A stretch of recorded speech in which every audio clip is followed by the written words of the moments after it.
an anarcho-syndicalist commune. We take it in turns to act as a sort of executive officer for the week. Yes. But all the decisions of that officer have to be ratified at a special bi-weekly meeting. Yes, I see. By a simple majority in the case of purely internal affairs. Be quiet. But by a two-thirds majority in the case of more... Be quiet. I order you to be quiet. Look, you stupid bastard, you've got no arms left. Yes, I have. Look. Just a flesh wound. I don't believe I've seen such a display of courage, skill, nerve, grace, stupidity. I'll do you for that. Oh, what? Come here. What are you going to do, bleed on me? I'm invincible. You're a loony. The Black Knight always triumphs. Welcome one, welcome all, and it is that time for Roundtable Live here at Revolution Radio, freedomslips.com. Be rolling on till 4 a.m. in the morning Eastern Time. New ideas, different hosts every night, different subjects every night. You never know what's going to happen right here at the Roundtable Live. King Arthur has nothing on us. We're going round and round.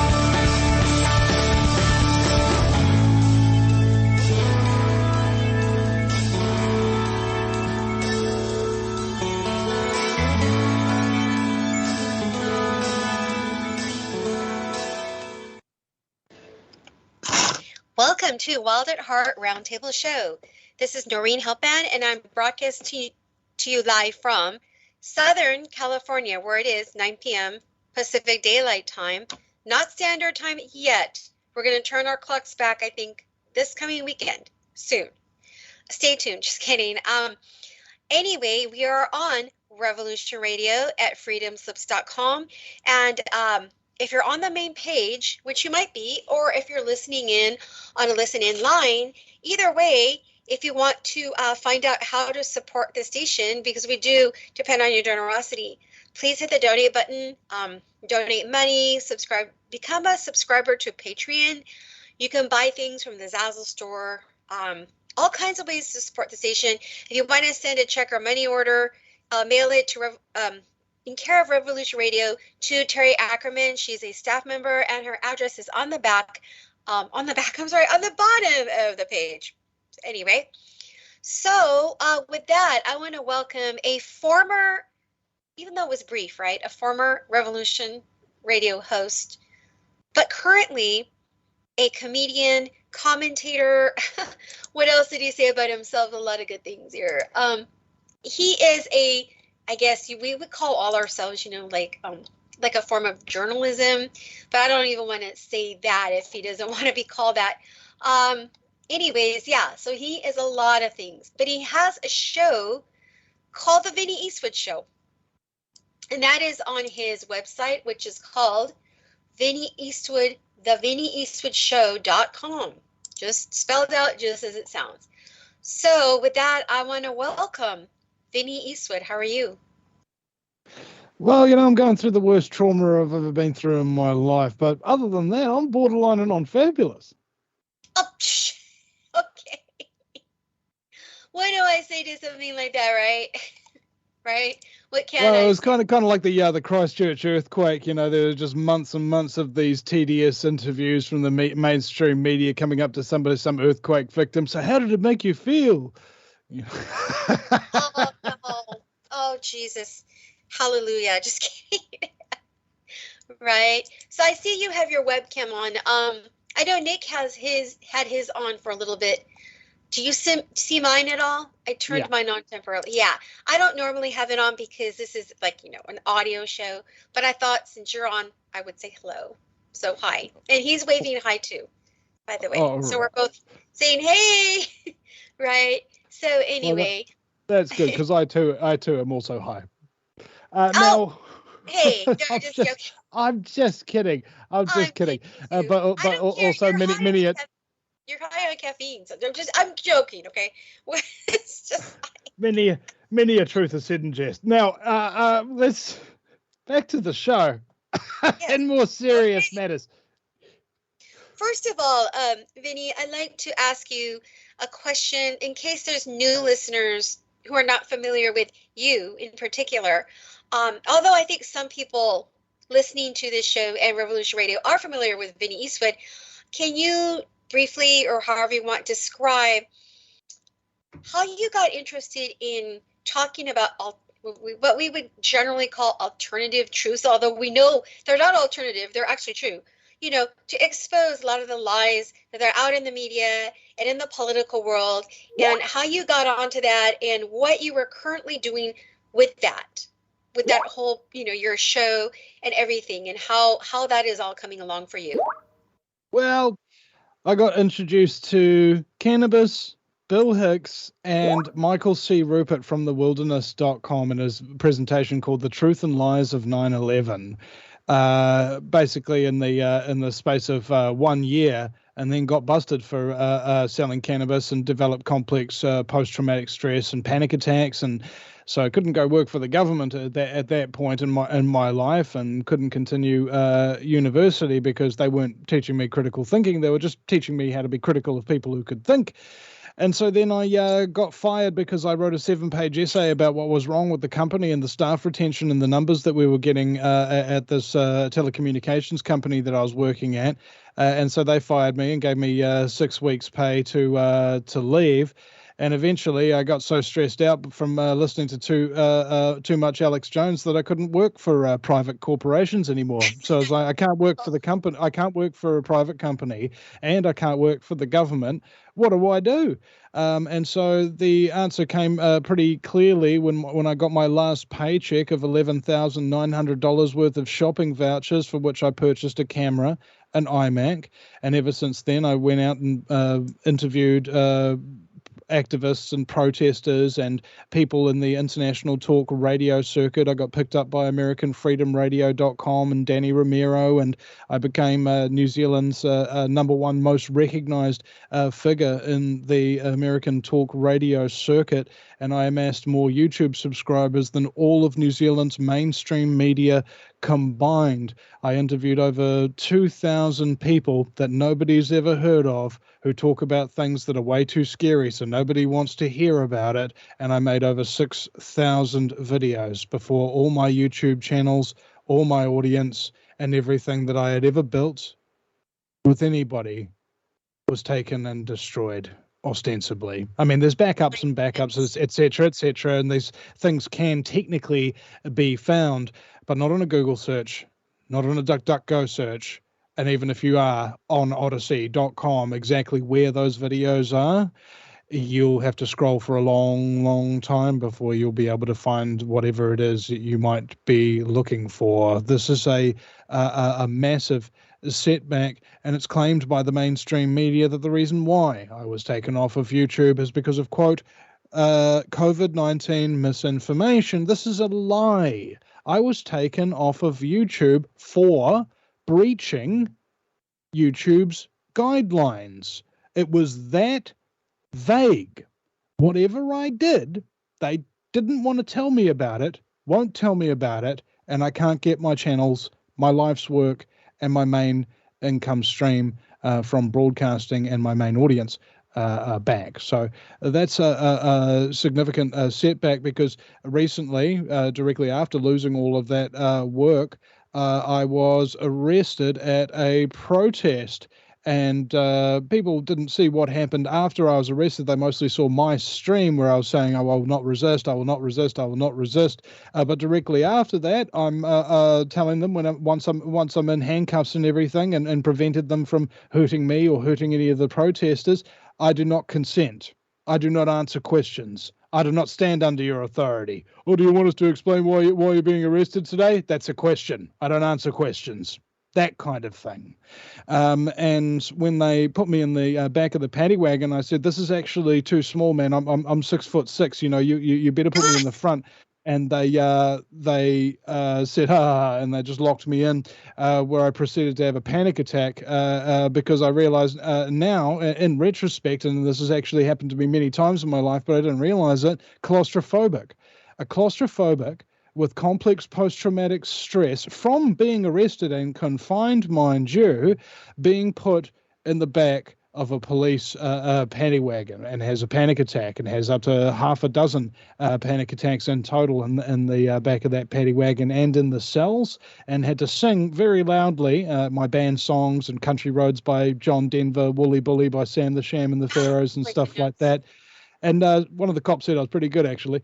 And then when we get out of jail and stuff like that, I've been in there 28 hours. I felt like I was some kind of a prisoner in a Russian gulag. And I come out and I see my wife for the first time. And I tell her, baby, you haven't aged a day.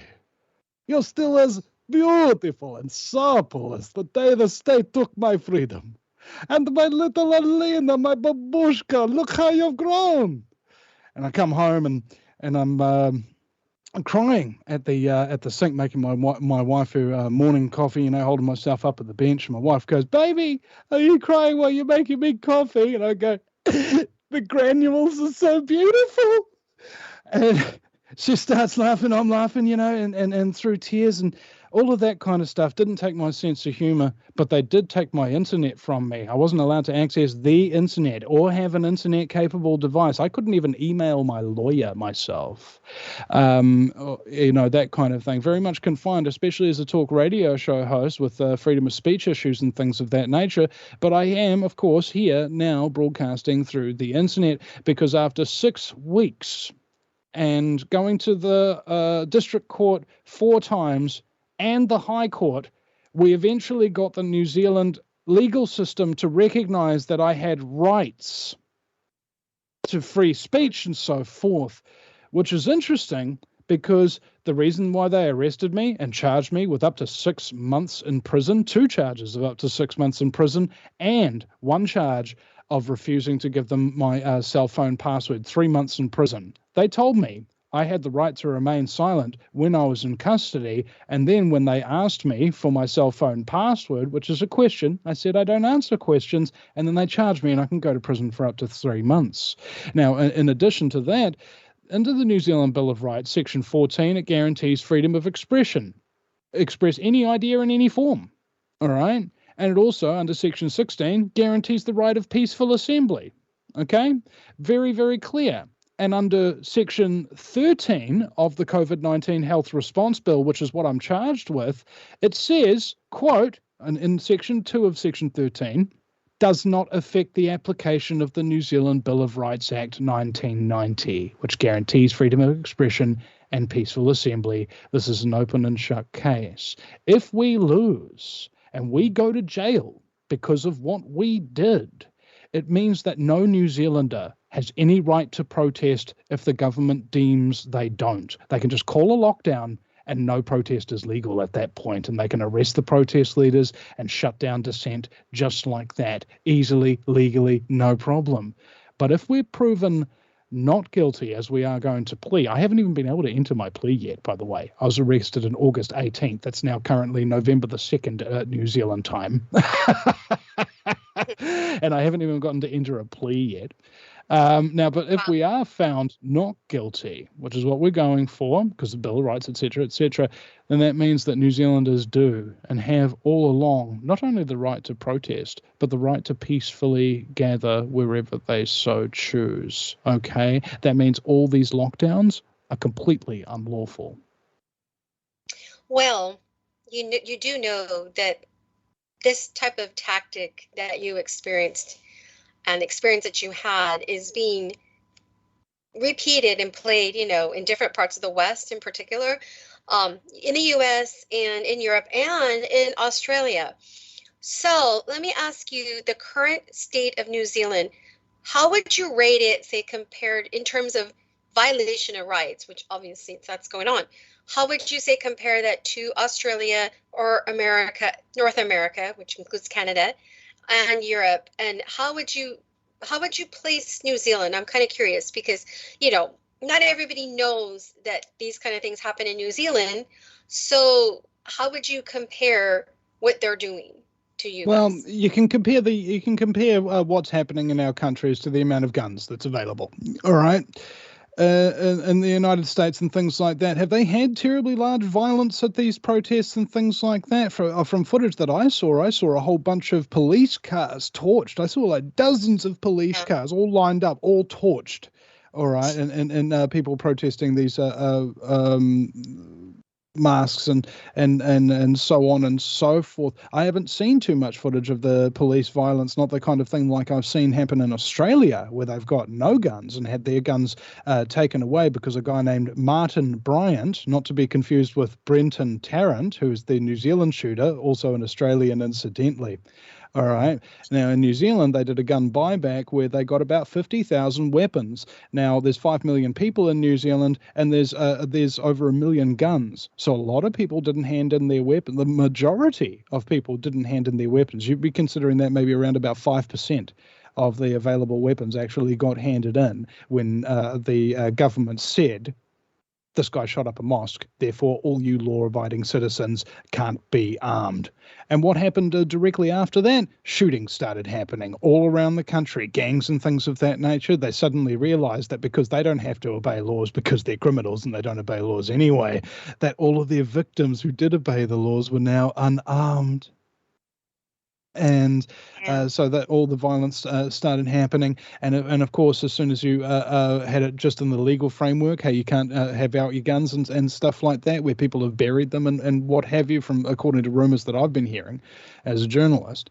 I can't reveal sources, of course, but the thing about it is, when you look at who and where the rights come from and so on and so forth. Now, ostensibly, the founding fathers of the United States said words to the effect that rights don't come from government, they come from God. All right. Now, this wasn't because necessarily they were religious zealots who believed that God created all of their rights in their legislation and so on and so forth with a quill pen. It was because of a legal principle. If God giveth you your rights, no government can taketh them away. All right, that's why your rights are given to you by God. Now, in Australia, of course, your rights are given to you by government. In New Zealand, your rights are given to you by government. Now, many people in the West may be familiar with the lifestyle in New Zealand. A lot of people drink. A lot of people do drugs. A lot of people watch sport. A lot of people watch television. A lot of people listen to the radio, follow music, and proliferated with so many entertainments and junk food and so on and so forth that overall you've got a reasonably unhealthy population, not just unhealthy in body, but also in mind and spirit. Church numbers are falling. There's fluoride in the water, chemtrails in the skies. We've got a compound called 1080, which is the active ingredient is fluoride that the Japanese used to poison Chinese people back during the Manchurian campaign by taking out their water supplies and poisoning everybody downstream. We are dumping that into the water catchment areas for our major cities by the I think nearly $5 to $50 million a year worth of this poison, and we are the only country that does that, and we're dumping it into our waterways, pristine bush, in order to protect it from pests and things like that. And I would agree that yes, it does protect us to pests, but they don't tell the public who the pests the government think they're getting rid of. You see, especially if it's an endocrine disruptor when it's in parts per million. Now, New Zealand is one of the most corrupt countries in the world. We had a former Scotland Yard investigator quoted saying as the New Zealand is by far the most corrupt country he's ever been in. All right. Now, the corruption here is very, very different to how it appears in, say, like, I don't know, bribing somebody in the streets of Bali to get away with having a bit of weed or something. You can't do that here with the New Zealand police. But if you want to traffic children, if you want to have people kidnapped because they're exposing your criminal operations, if you want to launder money, if you want to do any number of really evil and sick things that destroy lives, liberty, and property, you can do that here in New Zealand if you've got the connections. This is a little island country, and you wouldn't be thinking about it in the same context as, say, Ireland or England or any of these countries that you perceive are like have rights, etc. No. Just like the Cayman Islands. Think about it. Former banking colony of the Bank of England, currently run by organized crime, and a center for worldwide money laundering. Even in Panama Papers, New Zealand's involvement was mentioned 66,000 times by name. These were millions of documents about worldwide money laundering. 66,000 times New Zealand's name came up. There is a river of dirty money flowing through this country, and a lot of very, very powerful international individuals who have very specific interests that need to be implemented here, specifically the Prime Minister herself being the chief spearhead of the Agenda 2030 protocols, where she was giving a speech at the Bill and Melinda Gates funded Goalkeepers, which is an Agenda 2030 countries, list of people that are saying, yes, we love Agenda 2030. Yes, we want all these goals. Yes, we want every animal, vegetable, mineral, and information source to be under the direct control, real time, of a global AI, which is facilitated by a world government controlled by supranational bankers. Yes, we want this. Yes, we're going to do this to New Zealand. And yes, we are going to implement it regardless of what the people say or do. Well, that is being repeated again here in the States and in many Western countries, but also in other countries that are non-Western, but maybe in a different process, right? I wanted to ask you, New Zealand is a small, when I say small nation, the population is relatively small, and I'm sure the corruption goes back historically still a long ways. But would you say in the last 10 years, this type of tyranny, I'm just going to say that sounds like tyranny to me, is really amping up? And how do you see, do you see that the people of New Zealand have it in them to fight this at all? Or do you see the nation of its people as being sitting ducks? Is there any hope for people to fight this, in your opinion? Well, like Gandalf said, there never was much hope, just a fool's hope, and that there's no such thing as a lost cause while there is still one fool left to fight it. Humanity, I once said, was like a spring. When you try to push a spring down, how it resists you. And once you get it all the way down, it really resists you. And you got to keep the pressure on, a lot of pressure. Otherwise, it'll just pop up and spring away. That's what a humanity spirit was like. And I was talking to Cliff High, and he says, no, Vinny, humanity is more like a water spring. What happens when you try to push down water that's bursting through to the surface from underground? It doesn't just back away. It starts burrowing sideways through rock, through dirt, through sand, and then bursting forth to the surface from places you couldn't predict or comprehend. That is what humanity's spirit is like. And so hope springs eternal.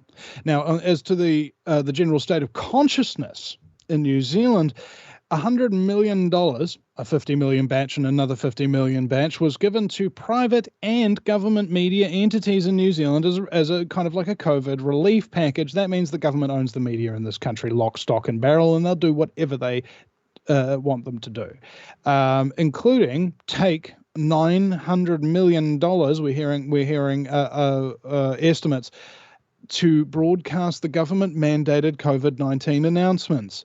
This is a COVID-19 announcement. Happy birthday to you. And now it's time for the news, everybody. Welcome to the news. Yes, everybody is in lockdown, thank goodness, but there's still some cases today, so all of you people who are unvaxxed, you better go out there and get vaccinated. And now it's time for the traffic report. Oh, mate, outside the COVID testing stations just backed up for miles. Outside the drive-in vaccination centres, they're reasonably clear today. All the rest of the traffic is, of course, non-existent because we're in lockdown. Now here's Karen with the weather. Hi, everybody. New Zealand's going to be having some great weather today because the showers are self-isolating. All right? Yeah, that's what the news sounds like. Wait, no, the news here is very similar. Really, you're making me laugh because it is similar, and I'm sure Nick, who's here on the call with me, would agree. Probably where he lives in Canada, it's the same thing. Massive mind control, right? We understand what all these PSYOP programmings are about, which they're trying to do with COVID and so forth. I want to get to the jab issue right? The job. Two more things though, because while we're on the subject of this, I was only able to listen to radio when I was on my internet ban and in my bail conditions and whatnot. And talk radio, like all narrative, is now one narrative. One is let me just sum it up like this: the most popular talk radio is News Talk ZB, and their ads for themselves that promote themselves sound like this: News Talk ZB, every view from every angle. We need vaccines. We need lockdowns. We need them now. I completely disagree. We need them yesterday. You're not doing it brutally enough. Every view from every angle. News Talk ZB. And when you scroll through the freaking radio bands at 7 o'clock in the morning during the morning news reports, it's going COVID, lockdowns, get your vaccine. Every single station is playing this entire narrative. And I'm sitting there and I'm listening to Coast FM, and it's like it plays 80s music. And at the 15-minute mark at the bottom of the hour, you have two ads by the government that says, this is a COVID-19 announcement. Go out there and get your vaccine, you terrible anti-vaxxer people. And then at the half-hour mark, the host comes on reading off a script. Go out there and get your vaccine, you terrible anti-vaxxer people. And then at the 45-minute mark, you get another two vaccine ads from the government. This is a COVID-19 announcement. Stay in your bubble. Be safe. Be kind, and get your vaccine. And then at the hour mark, you have a news break every hour. Every music station, every hour is this is a COVID-19 announcement. And the news is the COVID, the cases and everything like that. You're talking about $1 billion going into a media field that is dominated by a very small amount of companies in a country of only 5 million people. That is a record amount of saturation of brainwashing and propaganda, the likes of which mankind has never experienced before. That's what it's like in New Zealand. That is why I fear for my people and their consciousness. Amen to that, because the kind of humor you're using to describe these ridiculous, I mean, truly, ridiculous, announcers and what they're doing. Truthfully, that's the same thing here. On the hour, every hour here, whether it be television, and I'm not a big TV watcher, but, I have people in my family that I caregive that watch it. And then the radio, same thing. It's the jab this, a jab that, get your jab. It's your best shot. That's another slogan they use here. So same thing. And I'm sure, Nick, it's the same where you live. If you happen to, tune into local news on the TV or radio, it's probably the same. So this is obviously like a formula, right, that they're using worldwide to get people jabbed. Now, I'm going to add something interesting. You probably know, Vinny, that there are some countries like parts of India and other, like Africa, where people are not jabbed. So this discussion about how the jab is so wonderful is absolutely false. We know this, but the people in New Zealand, for example, right? Again, they're probably, would you say that a high percentage of New Zealanders are jabbed? Oh, they have a, how do I put this? I love the language they use. They have a target, 90%. All right. And they're saying that we won't relieve lockdown until we hit that target. Okay, and that means really diddly squat and what have you. Targets are targets, and government changes their mind all the time, which is great because in New Zealand, the government breaks the law all the time. And you know what happens to them? You know what kind of consequences they face? They have to draft legislation that retroactively makes breaking the previous law legal now. And then they get away with it and continue governing as per usual. People think that New Zealand is the least corrupt country in the world. The reason why they think that is because of Transparency International's Corruption Perception Index. Corrupt perception is the key word there. It's a voluntary sheet that they send out to countries around the world asking their various membership from Transparency International, do you have any corruption? The members of Transparency International in New Zealand are among some of the most corrupt bureaucrats, plutocrats, and sociopathic scum that walk this nation's land. And so they get sent a voluntary questionnaire that says, hey, bro, have you guys got any corruption there in New Zealand? And New Zealand goes, No, we don't, and send it back blank, and then we end up in number one of the least corrupt perceived countries in the world list. It's just absolutely stupendous. Wow. Do you know, me and Nick and other people, we've debated or tried to make guesses about what percentage of, say, the American, where I live here, population, or where Nick is in Canada, what percentage of population is jabbed. I'm going to say that by the way you describe New Zealand, that I'm going to guess it's pretty high, but because of the propaganda constantly, and the fact that you have a small population that probably lives in, concentrated maybe in certain cities, I'm guessing. So maybe it's easy to target them, right? So I'm going to guess your country is probably pretty high, like maybe 70% at least, 60%. Well, I mean, the nature of the universe is that essentially it's a holographic fractal projection of collective consciousness experiencing itself subjectively, and us subjectively creating all the things that we create reflects back up the fractal and then starts to resemble everything else inside the hologram. So that means that if you're looking at the United States, you'll see similarities to New Zealand. If you look at New Zealand, you see similarities to the United States. How do you think I woke up to the truth and all of that kind of stuff? It wasn't because anybody put a gun to my head and I started just interviewing a New Zealand activists or something like that. No, it was the American talk radio media, the people who were talking about the New World Order. And then I started seeing reflections and refractions of all of the exact same agendas at play here.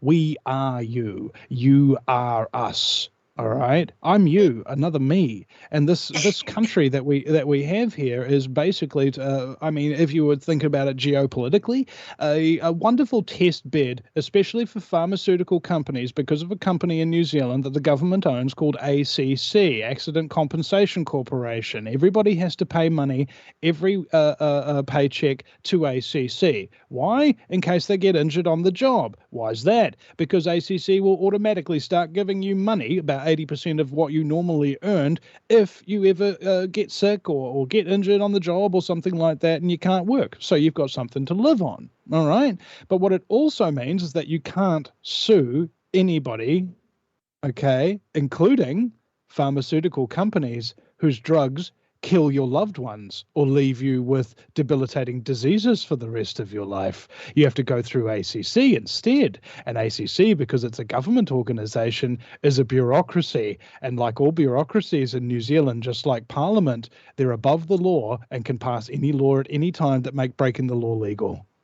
And so I have heard horror story after horror story of people seeking compensation from ACC and being denied, railroaded, even threatened sometimes. So this is a dark situation that we find ourselves in. All the elements that came into play with ruling a society like medicine, law, religion, media, entertainment, and business, etc., and politics.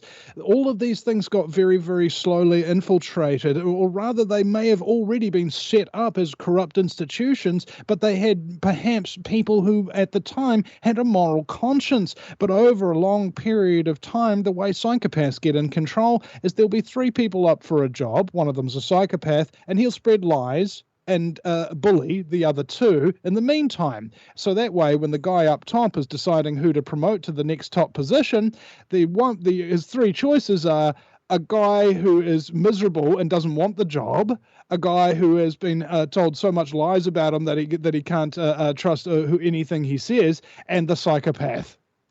Okay, and so the psychopaths wind up in control of absolutely everything. They have no soul, no conscience, nothing resembling human compassion. Their emotions are very clicked off. They crave money and power and sex, and they are absolutely narcissistic. They despise being criticized. They love being adored, and they love tricking people, and they love hurting people. And that is who is in charge, not just of this country, but of this world. Yes. And there are good people who are willing to die, who are willing to hang people who are like that, not because, they're just crazy or something like that, but because they're acting in self-defense. Right. Here in the United States, I'm not sure if you know, maybe you do. There is a lot of pushback for the jab, for example. because a lot of, even myself, which I don't want to go too deep into it, but there's, there's an issue even with the agency that I'm contracted to, which is government. And they're kind of insinuating that for me and the other such employees. There is a lot of pushback here in the U.S. from doctors, nurses, firemen, policemen. I don't really, it's hard to guess what the percentage is. There is pushback here, though. Is there any pushback in New Zealand? Well, I mean, I got arrested, and and Billy TK got arrested, and we were the number one and number two. I mean, and we were working together as well. I mean, independent of each other, we all have we have our own audiences and our own thing that we're doing, and but we work together as collaborators. He's different to me in a lot of ways, and I'm different to him in a lot of ways. And I think that the differences that we have kind of combine, sort of like a mountain range being turned upside down that fits together with another mountain range, And so together we were real solid. I mean, we were getting a lot of work done, and I think maybe one of the main reasons why they arrested us, and indeed the reason why they arrested us exactly at the time that they arrested us, is because the Confederated Chiefs and the true jurisdiction of this country was about to be expanded out over that in front of these police, and they didn't want that. So story goes that Eddie Izzard said it best, the British comedian: "The British conquered the world with the cunning use of flags. They went to India and planted a flag and said, 'We now claim this for Britain.' The Indians would say, 'Hey, well, hold on a second, we've been here for thousands of years. There's hundreds of millions of us. Do you have a flag? No? Do you have any guns? No? Well, we've got both. So, rule Britannia." And that's basically how the world gets conquered, because a flag offers you jurisdiction, and your jurisdiction gets backed up by force of arms, more or less. This is how you impose moral authority, even on a child, all right? Child hits you and stuff like that. Are you going to let them hit you or something, or are you going to teach them a lesson and punish them and put them back in their place? This is the way that everybody needs to be taught when they get out of line, when they lie, when they steal, when they cheat, when they murder, when they assault, when they trespass, when they rape. Those are the 6 violations of people's rights. You have a right to anything that is yours. Anything that is yours by right, nobody can take that away from you lawfully, unless it's your consent. Okay?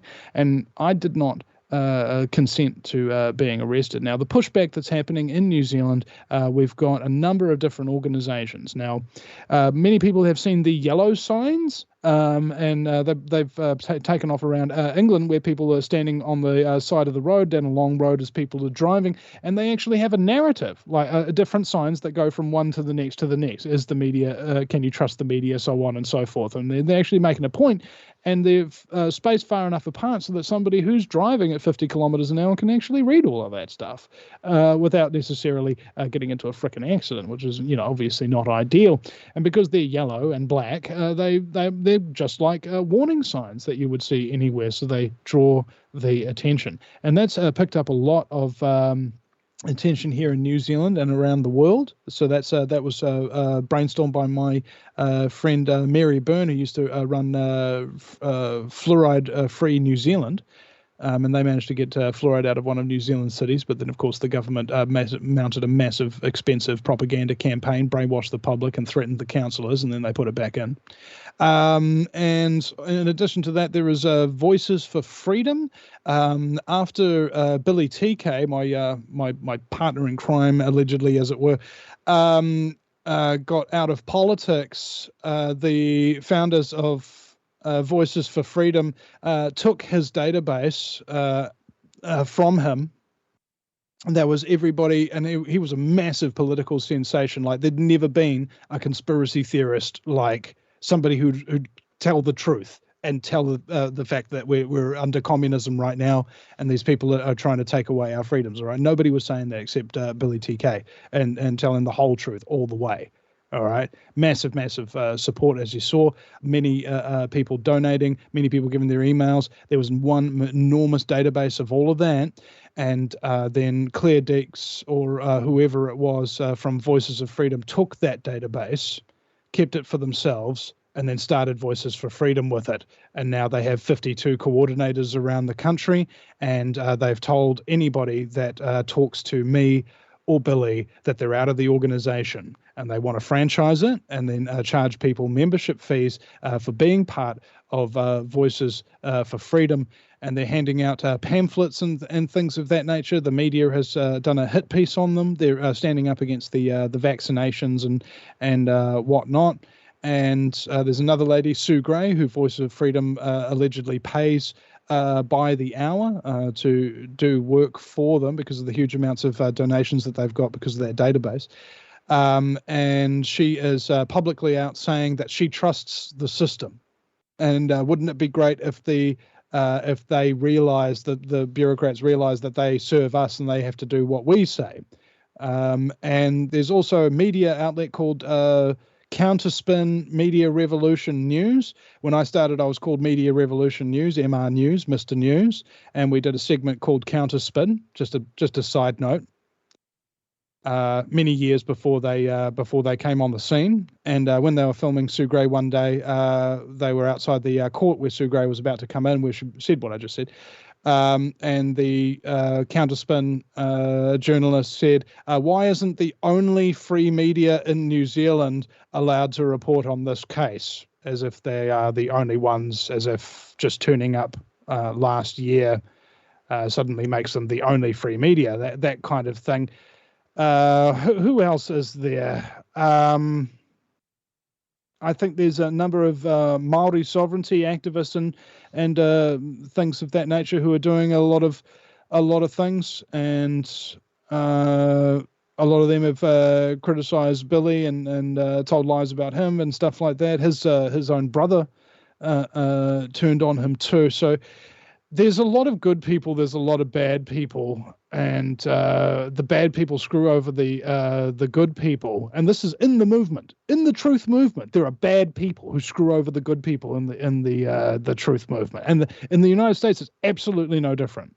All right, you have wolves in sheep clothing, and it's just a matter of fact. You know, if you used to be a bad person and then suddenly you realize the truth about things and you want to start doing good, I got news for you. You haven't done the work yet. You're still a bad person. You think you're starting to preach truth and things like that. You think that suddenly makes you a good person without doing the shadow work, without looking into the darkness, the blackness of your heart and really facing it and putting light there instead. You are going to do a lot of damage to people in this country. And I think that there is a lot of divide and conquer going on, not only by the hands of the government, but the hands of activists on activists. And I have a lot of resentment, a lot of fear, and frankly, I am concerned that myself and Billy, the two most publicly visible, the two most reported on, and the two most high-profile arrests have been given virtually zero support from any of these other alleged freedom advocates and freedom advocacy movements. Wow. Are some of these people, do you still have contact with some of the early people that you worked with that do you feel you can trust since, started? Oh, hell yeah. I mean, I'd probably say 90%. It's just the thing that just because 90% of the time you walk down the bush path, you don't fall and twist your ankle, doesn't mean that every time you walk down the bush path with someone new, you refuse to warn them about the possibility of twisting their ankle. You see what I'm saying? Yes. Mm-hmm. Yeah. Wow. I mean, the way you illustrated these stories about these people, and again, New Zealand is it's such a unique place, beautiful country, and I'm sure a lot of people are great, honestly. But I think you are correct about how they've been so controlled and conditioned, right, in order to do what the government wants them to do. Do you feel, in the current moment, do you feel like you're trapped there because of everything you've experienced and the fact that they probably have their eyes on you, relatively No, speaking. I'm literally trapped. I've been trapped in Yeah. this country since I was 20 years old. I haven't been able to leave this country because of my possession for supply conviction. They found me with 13 grams of cannabis, and as a result, I've got a conviction for the rest of my life, and I can't travel anywhere in the world outside of this country for the rest of my life. All right, because I had 13 grams of cannabis, which in 10,000 years has not been responsible for a single recorded death. Correct. Nick, who's with me here, he has a question, I guess. Go for it, Nick. Hi, Vinny. It's a pleasure to talk to you. I appreciate all your hard work. I appreciate your approach, your your perspective. It's really amazing to hear people who can actually think lucidly. I share your views that a lot of the truth movement really, I mean, I don't know if it's plants. Of course, there's plants as well, but there's a lot of what we call unconscious trolls out there. And, I've had some success at busting these trolls, not by just banning them and silencing them like everyone else does. I talk to them and they challenge some of what we say. So you give them evidence and all of a sudden you've converted that troll into an ally. I understand your approach, what you're involved with this legal stuff right now. I have some friends who have a really fundamental approach that will show how, you got a lawyer, you're gonna, first of all, understand a few concepts, not very much either. You're gonna see that, you got to get rid of that lawyer and you got to do your thing. You do what I'll tell you a little bit right now, but I would like to talk to you off air as well, to try to see. I have a guy named Martin actually telling me to do that, and he's actually going to walk me through the process and stuff like that. I'm going to get rid of the lawyer. Already paid the lawyer $13,000. That was just to get the bail conditions off. Haven't even gotten to enter a plea yet. Just got another bill for $2,100. And that's just since being in the last court where we haven't actually really talked or anything because we don't have court until December the 10th. Good. And I'm just sitting here going, yeah. This is, I'm thinking about it. I got to tell you, I'm engaged in a lot of thought, and I've already talked to a lot of people about it, and maybe over the years interviewed around about 100 free men on the land kind of thing from various countries around the world. So I'm very familiar with the process. I'm also familiar that almost everybody who's tried has lost a lot of things in the process of becoming free, as it were. They lost their ability to travel down the road without being pulled over every time they drove around. They lost their house, they lost their wife, they lost their kids, they lost their boat, they lost their car. They lost their job, they lost all their money, or they lost their social cohesion. They can't really talk to people properly anymore because of the massive traumas that they've been arrested and traumatized and things like that.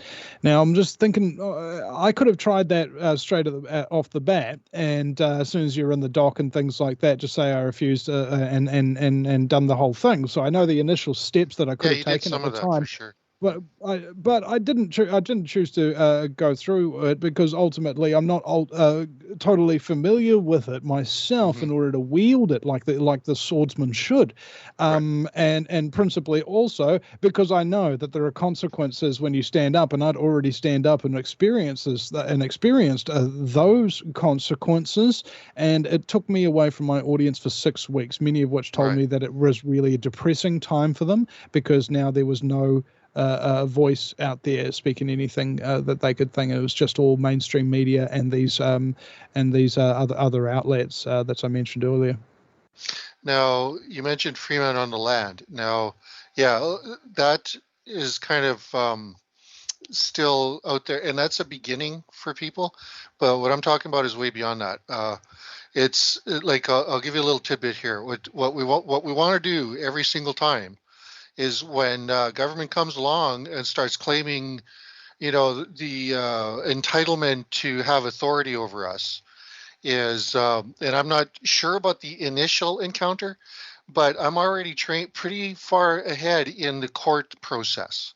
So the first thing you need to do is you flip the court.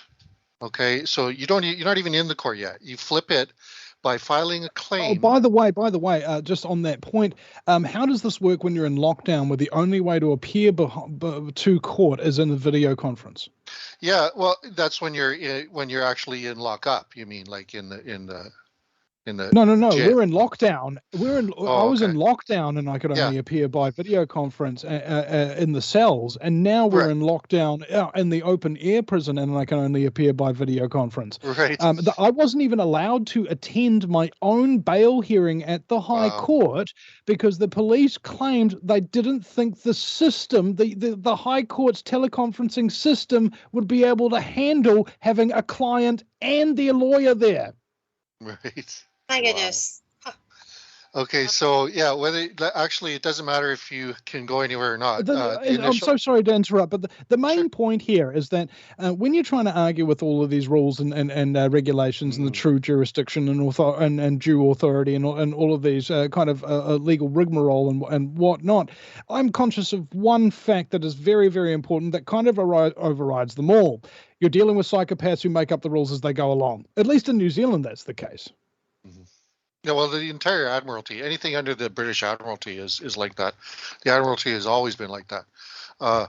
But yeah, the way you flip the court is, and usually it's the first process scares the daylights out of them, and they can't drop your case fast enough. Is once you file your claim, and you can do that at home, and just email it. You let them know that you're not a citizen. Okay, you're not one of their subjects, because the definition of a citizen is one who is granted privileges and duties by an authority. So anybody claiming to be a citizen of something is automatically giving themselves jurisdiction over to them. So it comes down to just filing your claim. And once you have your claim, because governments are corporations and they can't claim, they can only complain. So what the government is doing is they have a complaint against you. So you file a claim, and now their court. What you're doing is you're bringing your court into their courtroom, and that is when they can't. There's no more legal anything because you're bringing law. Like for me, one of my biggest beefs is calling police and courts law enforcement. Well, that's exactly what cements in people's minds that the word police comes from the word policy. That's exactly because they're a policy enforcer. Yeah. Exactly. So we must stop calling them law enforcement, because that's keeping people hypnotized into thinking it's the law. So what they do is they pass their policies, they pass their codes, acts, and statutes, and call them laws, but just verbally, because it's not law on paper. You'll never see any word law in there. It's always code, act, or statute. In New Zealand, a mate of mine had a great term for them. He calls them the blue meanies. The blue meanies. Wow. Well, in New Zealand, it's also a local brand of magic mushroom at the same time, which makes it even funnier. Right. Because they'll take you on a bad trip, bro. So I have a feeling if you do, and this is the right way to do it. It's not taking chances, not any risking. It's risky to do it the conventional way. This is the way to do it. You handle it, and then they're not going to be able to do anything. What you're doing is you're basically tying their hands, because you're not in the legal system. You're not part of the legal society, so you have no obligation to obey anything they tell you. All you got to do is let them know you're a man. You're not citizen. You're not Mr. Vinny Eastwood. No, you're a man. We call you Vinny, but you are not your name, right? And you tell them that. I understand that. However, I've interviewed 3 New Zealand police officers, a sergeant, a detective, and a constable. And I know based on those interviews what their training is like, what they're like in court, and what the environment is for the poor police who are in there. And it's a really, really tough game. All right. They don't really teach you about psychology or criminology or anything like that. You can't even be that bright. If you were too bright, they won't even allow you in. And if you fail the test when you first take it with all the legal documents and all of that kind of stuff, they give you a little bit of help, and then they get you to sit the test again. If you fail at that time, they give you the answers to memorize. And if you fail it again, they make you a traffic cop. All right. Wow. That's and they folded the traffic police into the police officers, even though they've got a different uniform and they don't actually have the powers of an actual policy enforcement officer. All right. And so everybody's kind of doing this what's called color of law thing, where they can say whatever, and if you don't know your rights, you don't have any, and if you don't stick up for the rights you do have, you lose them. And that's a quote from Penny Bright, activist here in New Zealand, who is one of the State Intelligence Service's most wanted list during the 1980s Springbok tours, when we wouldn't allow the racist apartheid South African team to play in New Zealand. And the protesters, went down in history. And now she's dead. And now the raggedy bunch of us that are left have to do all the work that I don't know. I've interviewed so many people who are dead now who perform such essential functions for the activist circles in New Zealand that I feel like I'm out of the circle now, because all of the greatest ones died, and those were the only ones I was talking to. That's kind of how much it really hurts me right now, having this long, drawn out measure of experience. But in either case, guys, I do need to take just a wiki leak, and I'll be right back. Oh, by the tone, we got the break music's on right now, so we'll be back here in a few minutes or a couple minutes, Vinny. So this is Noreen Helpman, Welder Our Roundtable Show. We've got Vinny Eastwood as a guest. We'll be right back. Stay tuned. My timing is impeccable. Oh, just mute, please. Thank you. You're listening to Revolution Radio at freedomslips.com, and we'll be right back after this message.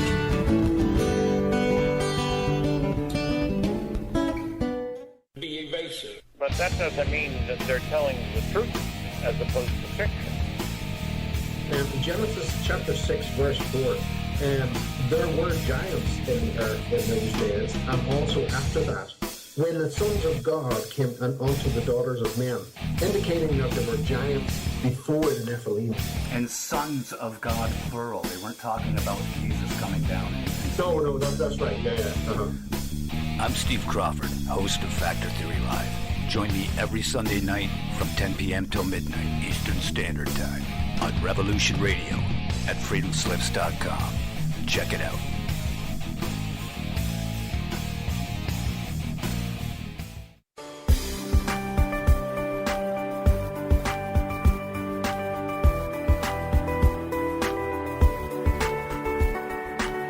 Transcending time and space, let us take you to the place inside your mind where thoughts divide and mysteries unwind. Join us every Monday evening right here on Revolution Radio at freedomslips.com from 8 to 10 p.m. Eastern Time. And you will catch the Fenton Perspective with our great host, Noreen Fenton. Come listen in as she shares her amazing stories from the past to present, along with all of her guest secrets to the future. That's the Fenton Perspective every Monday evening right here from 8 to 10 p.m. Eastern Time, only on Revolution Radio. Oh, and you don't need to expect us. We're already here.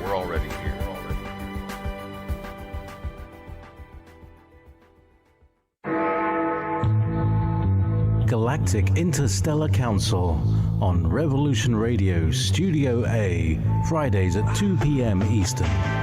Join us as we traverse the starseed paradigm,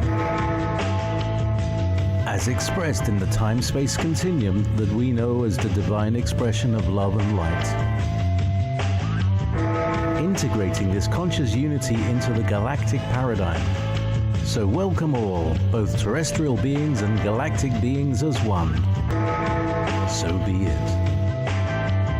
You're listening to Revolution Radio.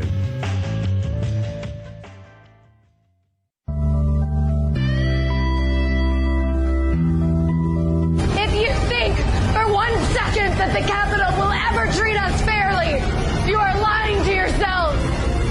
Because we know who they are and what they do. This is what they do, and we must fight back.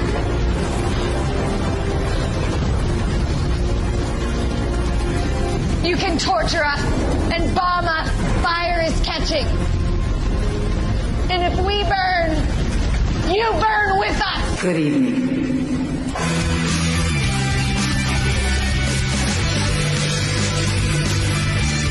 Are you awake yet? I hope.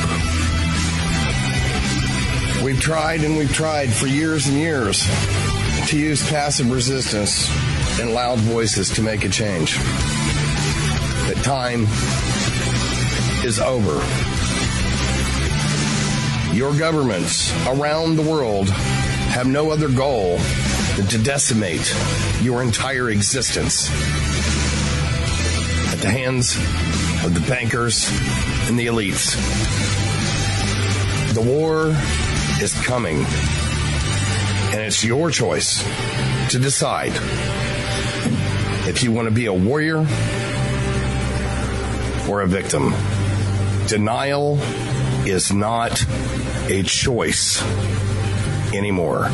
Revolution Radio, freedomslips.com, the number one listener-supported radio station on the planet. Not giving up. Revolution Radio.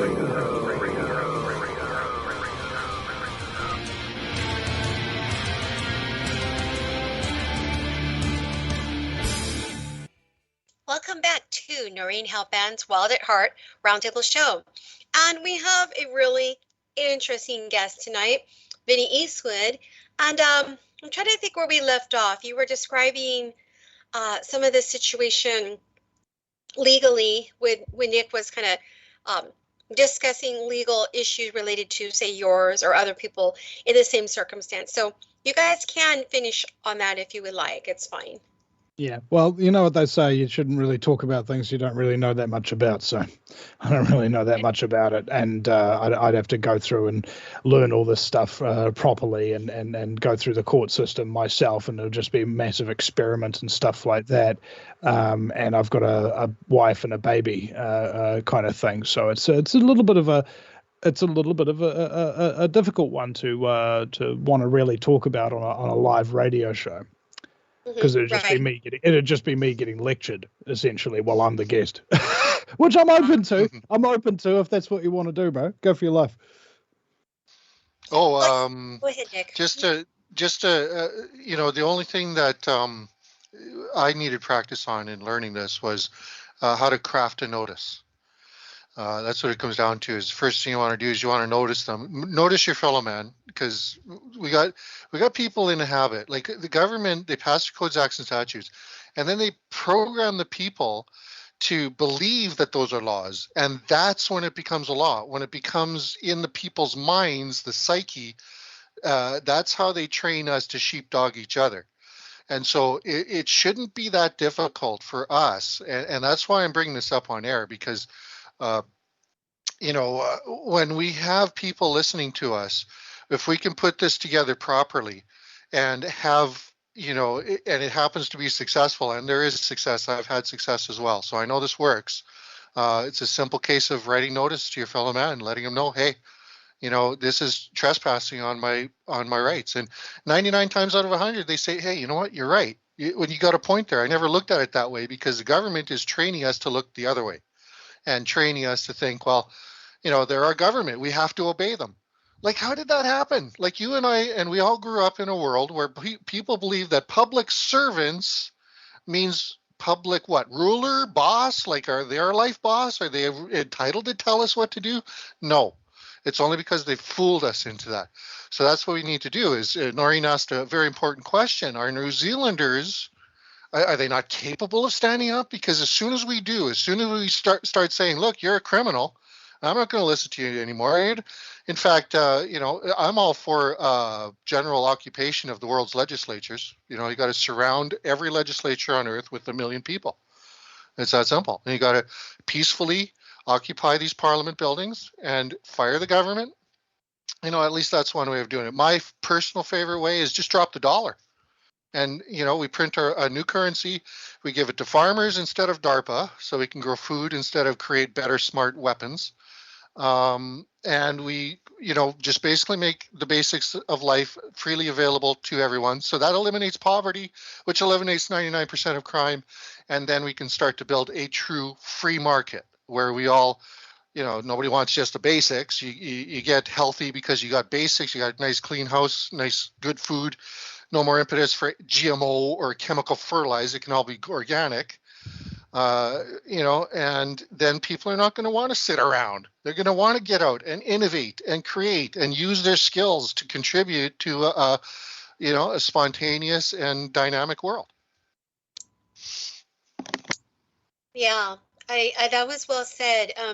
Vinny, I know you don't probably want to comment too much on legal, thematics. I don't blame you, but it is interesting to see, unfortunately, what's going on with you being this situation that you went through, it's being echoed everywhere.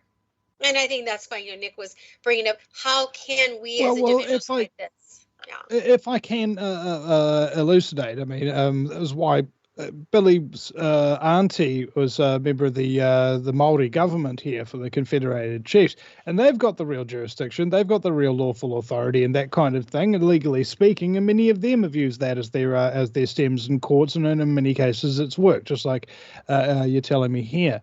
And so when she was about to explain the difference in the jurisdiction and stuff like that, at that moment, right then, that's when the police came and took Billy. All right. I said to the police that I will follow your orders in order to keep the peace. I'll keep the peace. Did they say, oh, okay, well, here's your orders, Vinny, get out of here or something like that? No, they didn't. They just sat there blocking us in and then came in and arrested me and assaulted the people who were trying to protect me. So it's where the rubber meets the road. So how this happened in New Zealand is goes back a ways. There was a king, a very, very progressive king, although progressive's pretty much a dirty word. As soon as the Communist Party of America rebranded themselves the Progressive Party, and the New Zealand Prime Minister herself uses the word progressive all the time, just really don't like it. But a very progressive king at the time gave Māori their sovereignty, their freedom, under common law with natural law rights. Okay, basically one of the first of its kind to ever happen, with the protection of the crown. All right, and then the king died, and the crown became a corporation, and they sent over their agents, and they put up a flag that was very, very similar to the one that we've got for what's called He Whakaputanga, the Declaration of Independence, the sovereign flag of New Zealand. They raised this up. It had different star points. It had different colors on it and stuff. It wasn't the same flag, literally a false flag. And then they symbolically lowered it, symbolically lowering the jurisdiction, and then put the Union Jack up. And from that point on, every New Zealander was given a birth certificate, like a stock receipt for live stock. And our money has been taken from us via taxation in many ways ever since by the bankers who make money up out of thin air and use our birth certificates as justification for their imagined slights, right? For their imagined debts. And now, because they can make money up out of thin air, they've got the biggest banks in the country. The biggest buildings in any city in New Zealand. They're all owned by the big banks. Because they can make money up out of thin air. What makes you think they can't just manifest a building with that money? And with the enormous amount of money laundering that goes on in this country and all of that kind of stuff, you gotta wonder what is this all heading to, and are we going to be getting back? Because that's what me and Billy were doing. We were on tour. We were signing people up to the Māori government. We were explaining to them the true jurisdiction of New Zealand. We're explaining to them what their true rights are, explaining to them what the threat that we face actually is, what its goals are, where it comes from, and what people can do about it. Precisely this whole jurisdictional thing. But of course, I am a guy with a microphone and a sound system and a live streaming and all of that kind of stuff. The real work is doing the court stuff, is doing the trespass notices, is putting the flag up All right. My job, my work, and I don't consider it the real work, is just getting all of those people who've been through these experiences, who are doing the real work, and making sure that people hear that they've done it. Because if somebody does a protest and nobody uploads the video, did that protest even happen? If somebody wins their case in court using their skills of jurisdiction and so on and so forth, and no video exists, did it really happen?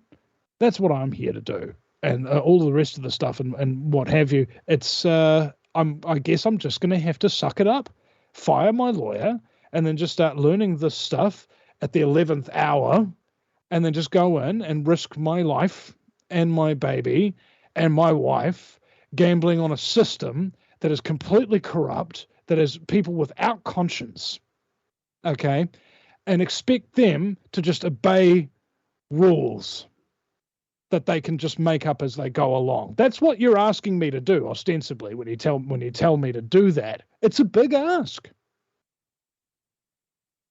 Well, I certainly didn't mean to put it across that way. And maybe this should have been something I reserved for off air. It's just that, my friend and I have done this, and we like, I'm not suggesting you do what I say. What I'm suggesting you do is if we can somehow give you a link and you can check something out for me, and or not for me, but I mean for this idea. I mean, do what you're doing right now. I mean, plan to stay the course right now. But once you get a few ideas across, like I was hoping I could get the ideas across, but I've only done it once and it was successful. I mean, in the end I wasn't successful, but I proved these concepts. I also not practiced enough. This reminds me of Dean Clifford in Canada when I interviewed him. And he said, the judges in Canada, they don't like me because I call them pedophiles and child traffickers. And I was like, well, there's just no pleasing some people. Yeah, true. Yeah, Dean Clifford had a lot of things wrong as well. I mean, he does the opposite of a lot of the things that I've learned. And so what it is if you do it properly, they don't want to touch you. I mean, you show them, how this works. Like when you said, I'll follow your orders, you basically gave yourself to them. You basically gave them jurisdiction. So what the proper or the most powerful way to handle that is cop comes to you and says, stand over there. First thing you ask, is that an order, sir? And he'll usually say yes. Now, these cops that I talked to recently who stopped me for a stupid thing on the street actually did say, no, it's a request. And I'm like, well, you can take, what you can do with your request. But anyway, so when there's 20 cops bursting into a crowd, you'll just have that calm conversation with them while they've got their arms on you trying to break it, will you? That is an extreme example. I can't really speak on that because I haven't experienced anything like that. I'm not sure what you could have done there at that point, but to under a normal confrontation with police is the way what I can speak on right now. Is a policeman says, you do this, you do that, start giving you orders, you ask, is that an order, sir? If he says yes, you can let him know you don't fill orders for free. It literally works that way. Now, the cop isn't necessarily going to know this, but the system will know this. Once you tell him it's $1,000 per order, every single order, you keep counting in his head, let him know it's $1,000, and you count every order, and you send him a bill. And you have every right to do that. That is one of your rights. Okay, it's man to man. Now, the system is screwing us, but once it's always a man or woman that's trying to use it against you. So you let that man or woman know that they are trespassing by notice, by lawful notice. It's not a transgendered individual? I'm sorry to just throw that in because of the kind of atmosphere we're living in. Well, I still say transgendered is either man or woman. I mean, so it's still man or yeah. I understand, of course. So, and like I say, I have used it, but very limited. A friend of mine, his whole life is based on this. And, this is what the world needs to know. And I would love for people to learn these things who are public figures and can put it out there because, this is, I agree, the hope has been so close to zero. It'll never be zero, But I'll tell you what, you and I, we had kind of similar, not awakenings, but, help when we discovered Alex Jones.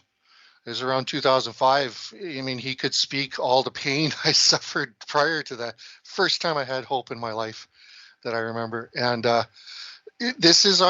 are the hope. Like I say, they pass their codes, acts, and statutes, convince us that those are laws, and then we are the ones making the laws. We are the lawmakers. And they trick us into forgetting that, into calling themselves lawmakers. That's the other thing, lawmakers. Even in our movement, people are calling politicians lawmakers. Our leaders, how about that one, huh? And Noreen gets sick of me talking about this. But, it's all in people's minds. If we take out of their minds that somebody has a right to rule over us, then they have no power. That takes away all their power. They immediately just put down their guns, throw away their bulletproof vests and all the hollow point ammunition that they've got and all the guillotine. They just throw them away because you signed a document, right? Yeah.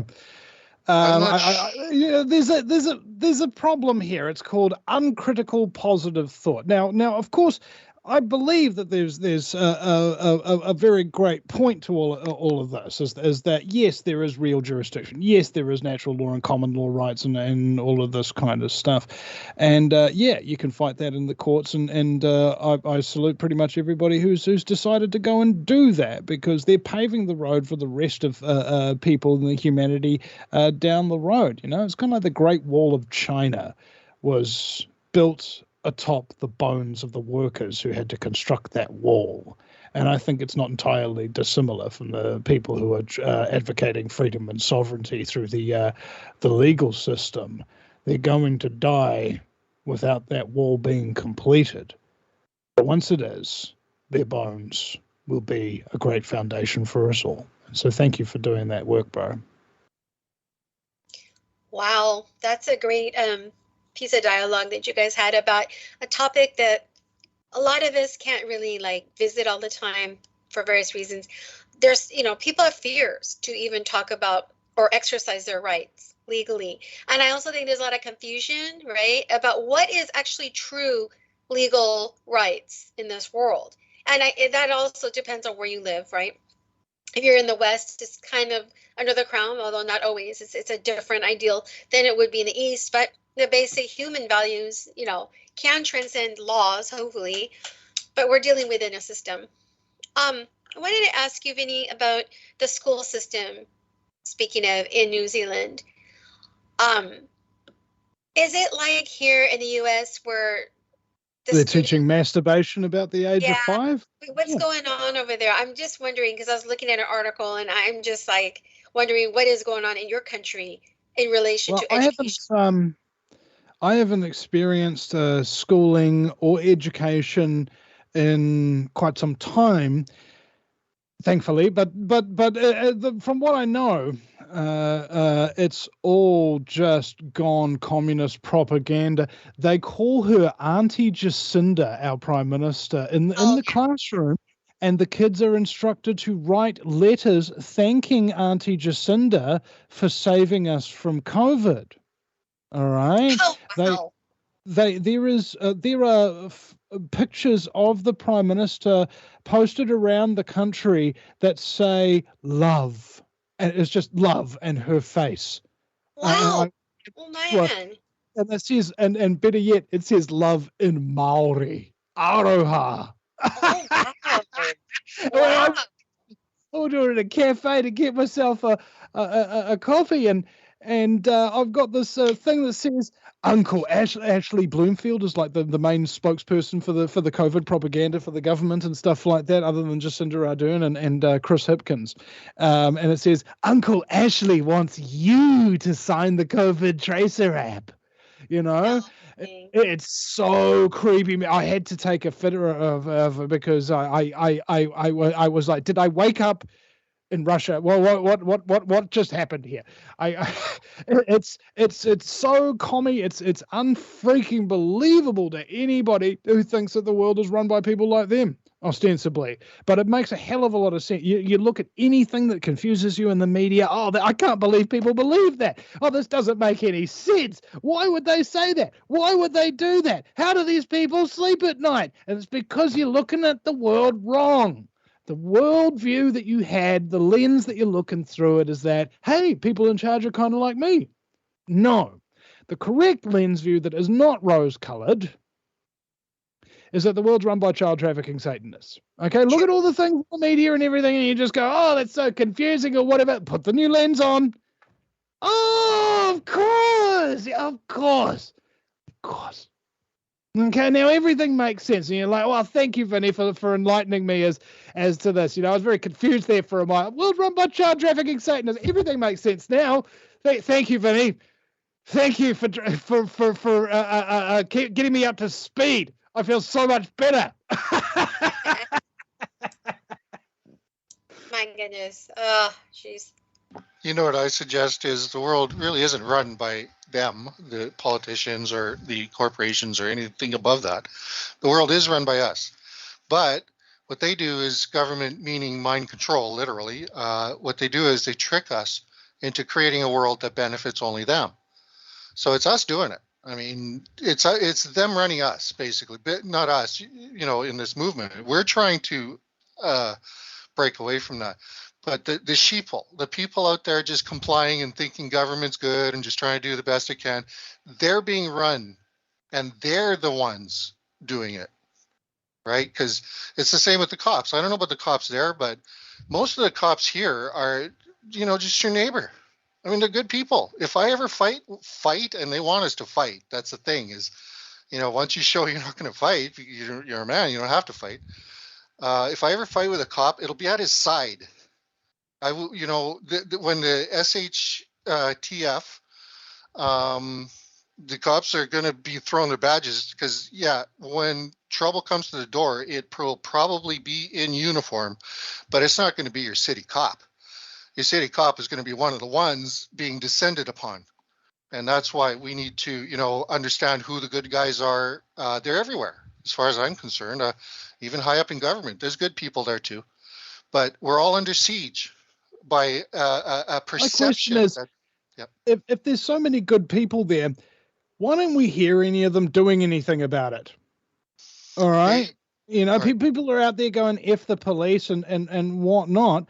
And their justification is until those so-called good guys inside actually do anything to change the brutal, vicious, deceptive nature and the culture of the police, they can still keep justifyingly, in my opinion, saying F the police. Until those good people come out, stop being cowards, start speaking out, start actually pointing fingers at the abusive people within your ranks, the ones who do hurt others, the ones who don't appear to have a conscience, until those with empathic care for their fellow man, the real people we should be recruiting, are in charge. The police as an institution, regardless of what individual thinks that they belong to it, regardless of how moral they think they are, every police officer until that day is technically a coward.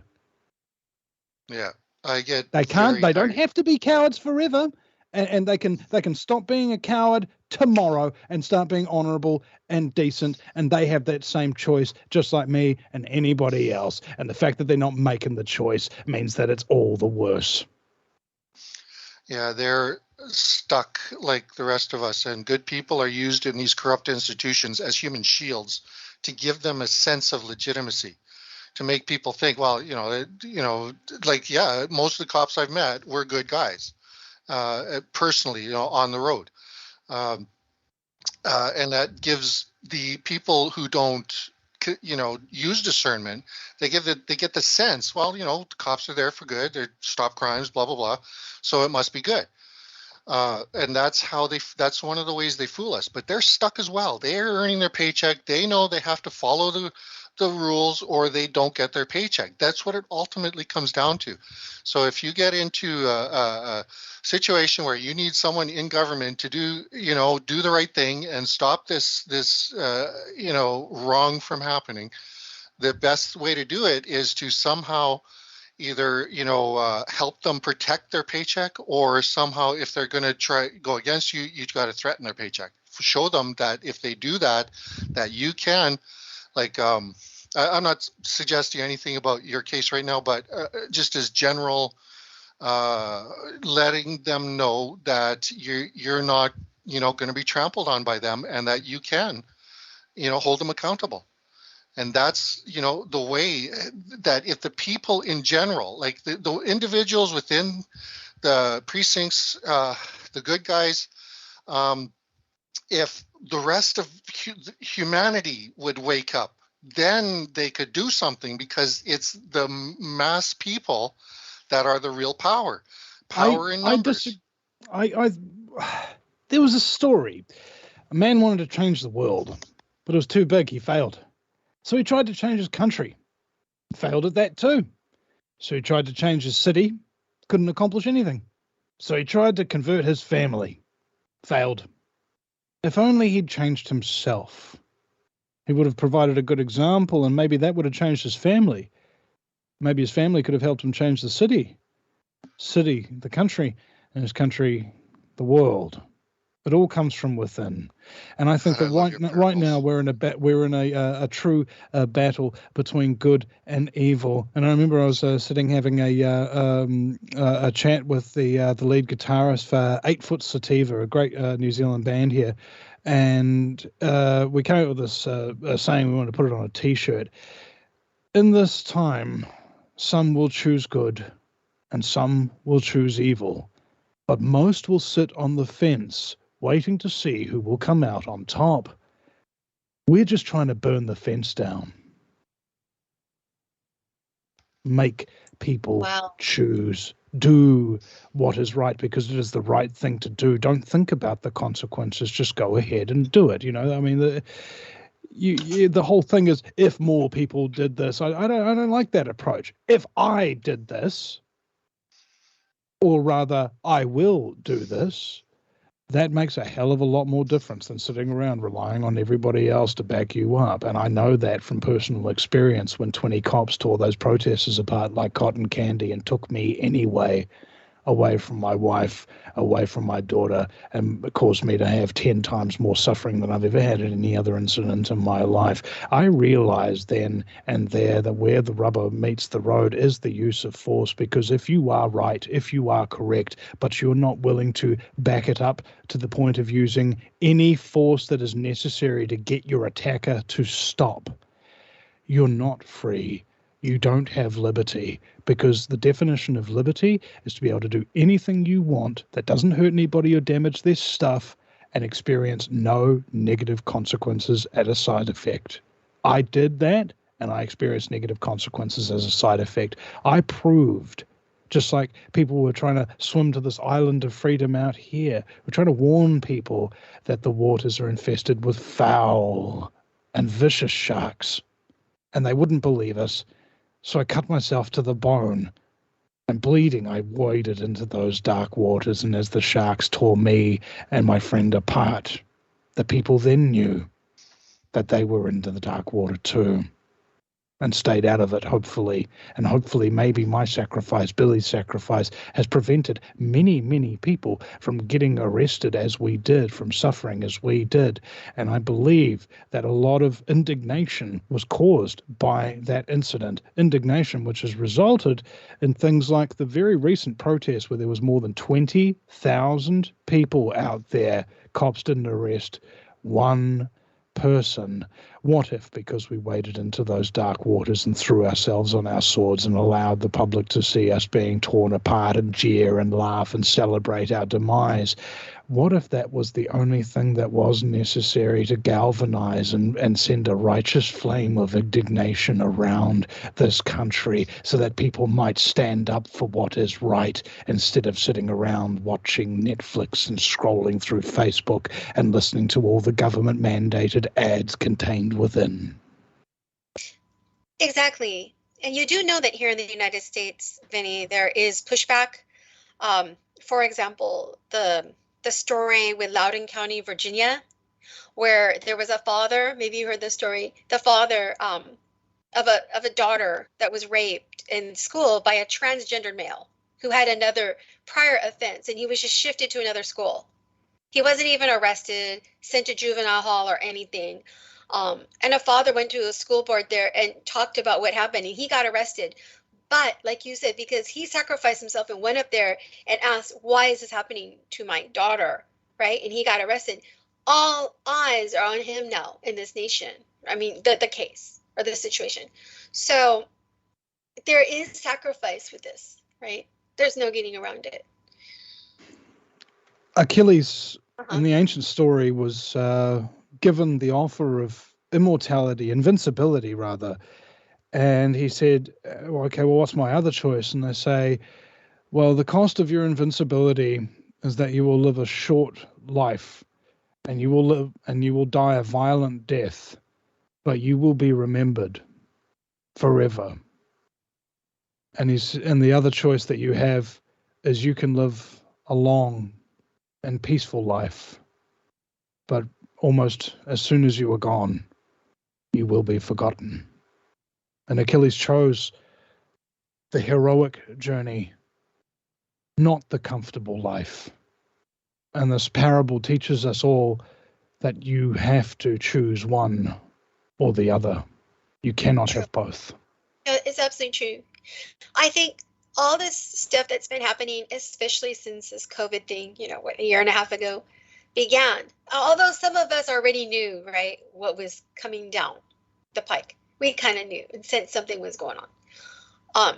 But I have seen some bravery and people standing up around me. I mean, it's not everybody, okay, by any means. But on that point, oh, sorry, continue. No, I just was going to say that I am seeing, my friends and me and other people that are in a situation where, like I said, whether it's contracting work, whether it's employers, we are under the gun because of these mandates. So there is pushback. I'm one of them. My friend who's listening right now, hello, he's one of them. Mark, common name, but anyway, shout out to him. He's one of them. But there is a lot of pushback in this country. But again, there's a lot of people not fighting it. So you're right. We have to almost say that we're living this life right now to where we don't have a choice. If we know what's right, we almost can't even say that we're going to go along with the program. During the Revolutionary War, Ella Wheeler Wilcox said, to sin by silence when we should protest makes cowards out of men, and time has proven her wise.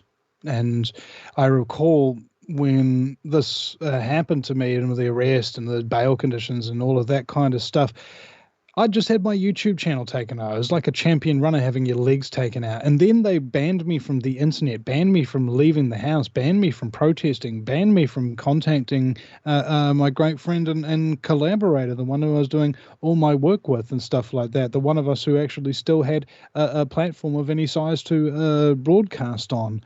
It was like they cut off my legs and my ears and cut out my tongue and put out my eyes. I couldn't see or hear or touch or feel. I was like a shriveled raisin in the sun waiting to die. But then the phone started ringing, and it was like Max Egan. And he's like, hey, is there anything we can do to help you? And I'm like, yeah, bro, just tell people to call me and just support me and stuff like that, because I'm really feeling it right now. And that phone just started ringing over and over again, like so many different people from so many different walks of life, so much support in many, many ways, just coming from every direction. It was like being in a desert and watching the sky split open and a deluge of water just carry you away as this dried little raisin and soak you up and have everything just grow back as you get carried by this river of support out to an ocean of freedom. It was really beautiful. And I knew then something that I always wanted to know but had never really been able to confirm, that the work that I'd done helping the people who nobody wanted to listen to, by listening to them and by caring about them, at a time when the media would want nobody to hear me, would want nobody to support me, I had all the support I would ever need. It's almost like the hand of God, huh? Coming in at the right time when you least expected it. The karma kitty, the karma piggy bank, I mean, Exactly. if you put 200,000 hours of work into helping people be heard that nobody wants to listen to, I imagine when you ask for help, they might give you a hand, assuming they're not dead. And even if they are dead, in some cases we like to think, or we like to feel like, oh, they're there watching us from on high. Just right. Well, no. you do know, Vinny, with the Dominion voting machinery here in the States, they did include to take the voices of a lot of dead people to vote, for example, right? Well, that would explain the New Zealand election that was under the exact same voting system, which gave us a 50% majority for Jacinda Ardern when the previous election she got less than 30. And then people saw, oh, this must be a fraud situation or something like that. And I go, yes, it is, but I'm not sure if it's voter fraud. And they're like, what do you mean, Vinny? I mean, clearly Dominion's all faulty. And I was like, yes, I'm sure that it is. However, if you put the Prime Minister in front of everybody for several hours a day during newscasts every single day, telling them that you are in danger and the only person who can keep you safe is me and my enormous fake smile. You'll be surprised how an election will turn when all the mainstream media give unfettered coverage to an existing government of any brand or colour. Right. I want to shift gears just for a moment because I don't know if you remember Jer Bear. He has a show on the station, but he wanted to ask you about Pete Santilli. That was in the chat room right there. Just about Pete Santilli?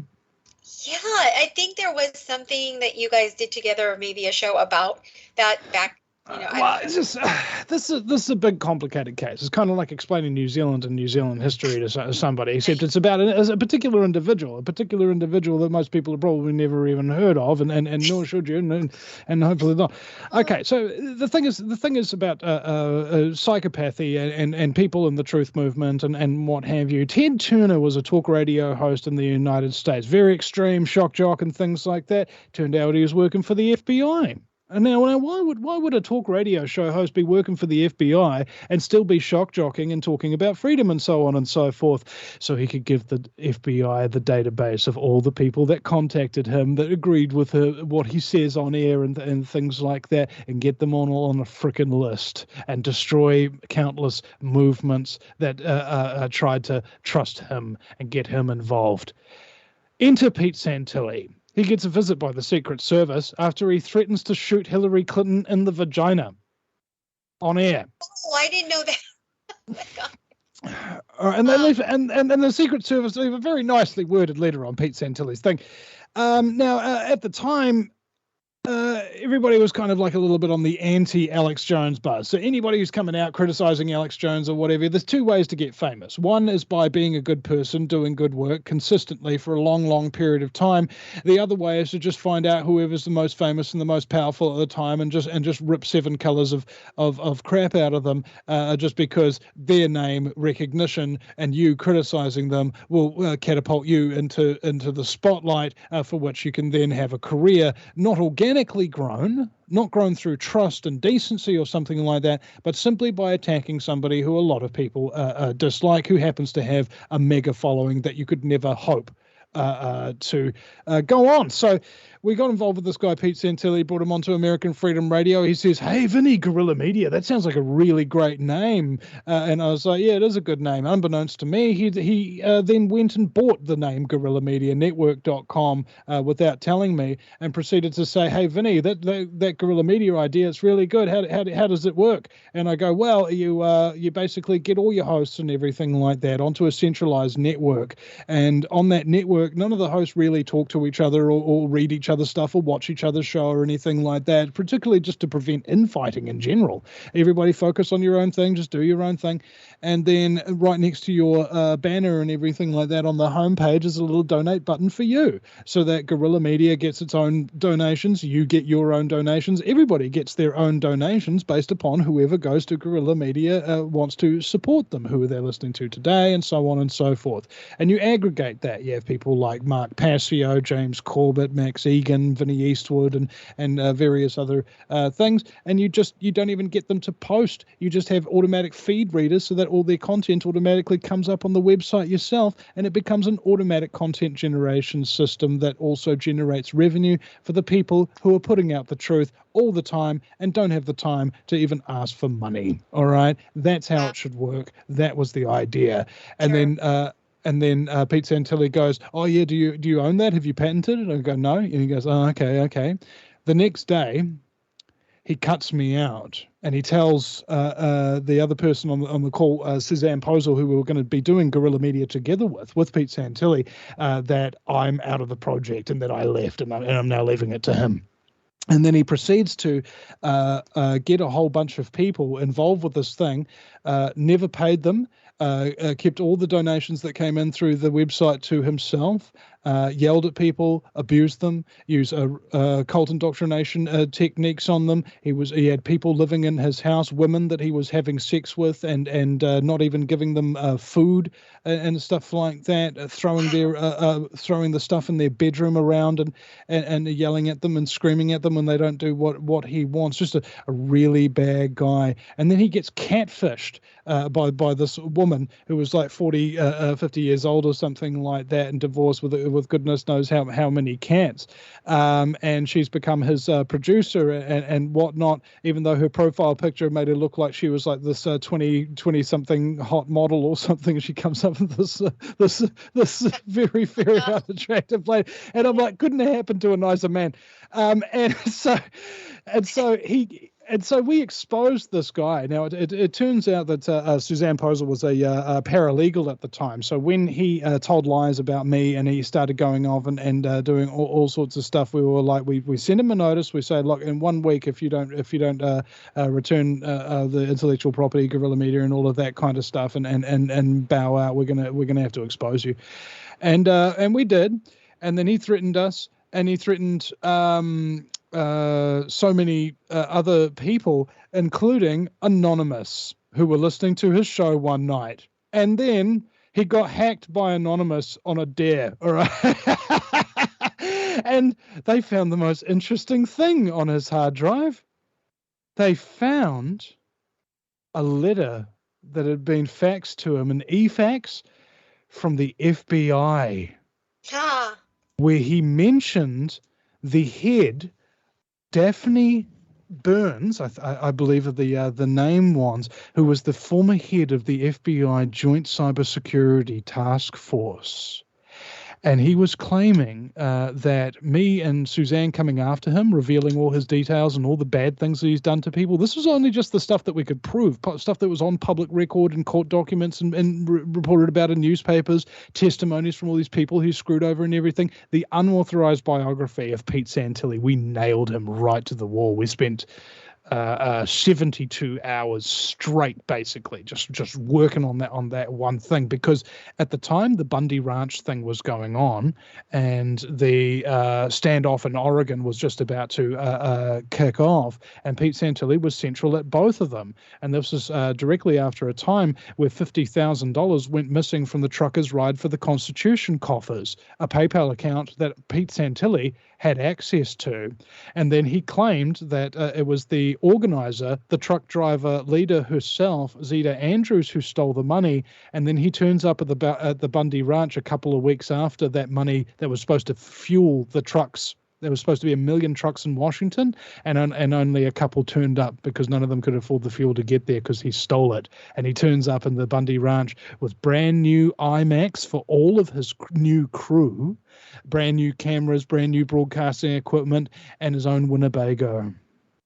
If you add up the street value on all of that, it adds up to roughly $50,000 US, exactly the amount that went missing from the trucker's PayPal account that Pete Santilli had access to. This is only one person that he shafted, only one. While working for the FBI, he has destroyed countless movements in the continental United States and has traumatized so many people. He destroyed my life because I allowed him to. All right, like I went from 5 days a week. I'm Vinny Eastwood. I'm cool. 5 days a week, 4 days a week, 3 days a week, 2 days a week, no days a week for months. And then I had this realization, hold on a second. Pete Santilli didn't stalk me. He didn't destroy me. He didn't steal my idea and my livelihood and poison half the truth movement against me. He didn't destroy all these movements and everything like that. I did, because I consented to it. My little warnings were going up. People that I trusted, people that I should have listened to, told me not to trust them, not to get involved with them. And I ignored them. And I realized it was my fault. And as soon as I had that realization, 1 show a week, 2 shows a week, 3 shows a week, 4 shows a week, 5 shows a week. The other day, I did 4 shows in one day. All right? And there's an important thing. Just because somebody's a psycho, just because they're evil, just because they hurt you, it doesn't mean it's all their fault. You participated. You allowed it to happen just through all the little interesting choices that you've made throughout your life. Direct culpability? No. But nonetheless, if something has happened to you, it is your responsibility. Might not necessarily have been your fault, but it is now your responsibility, your burden to bear. Get on with it. Get the job done. Well, that is a book in of itself, that whole situation you went through with him, because not just between you and him, but like you said, it just spread out into all these other persons' lives, and it just became what it is. Vinny, we have about 12 minutes or so left of the show.